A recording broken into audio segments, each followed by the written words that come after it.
Housing affordability is one of the most critical issues of our time. It is dividing generations politically, economically, and socio-demographically. Now, new data from the Consumer Choice Center shows just how dire this situation in Canada truly is. The data is for cities and towns from coast to coast to coast, but I want to focus in on the city of Toronto. In the city of Toronto, it would take an average individual with a realistic down payment and a realistic mortgage payment 44 years to be able to afford a new home in the city of Toronto. That's absolutely staggering, and frankly, it's crazy.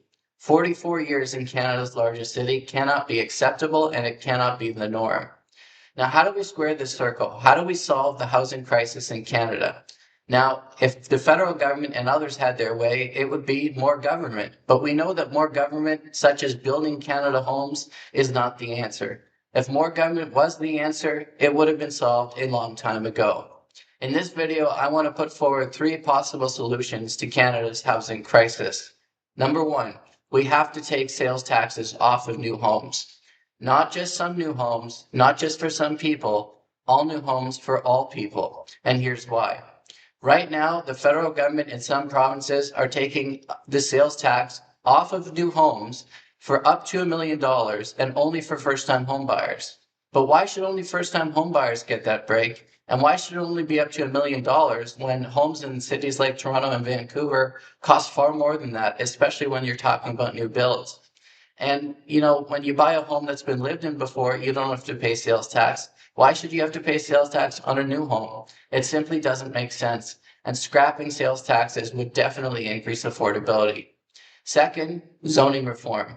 According to the CD Howe Institute, zoning issues are adding hundreds of thousands of dollars to the cost of new homes in Canada, and we have to get this under control. All the paperwork and bureaucracy and red tape adds years of delays and all kinds of extra costs. That needs to be tamped down on, and we need to get control over that. People should be able to build where they want to build and build the type of houses they want to build where they want them, and that's the bottom line. And number 3, we have to tackle development charges. In the city of Toronto, according to the CMHC, the average new home development charges add $180,000 to the cost of the average new home. That's absolutely staggering. $180,000 in taxes. We have to get control of this. Politicians can't be using development charges as an excuse to spend more municipally and just get away with it by not raising property taxes. Now, I'm not advocating for more property taxes. I'm advocating for more controlled municipal spending so that we don't see development charges go sky high, and we also don't see increases to property taxes. Now, development charges supposedly fund things like infrastructure and community projects, but development charges should not be the answer. They should be paid for through property taxes and general revenue.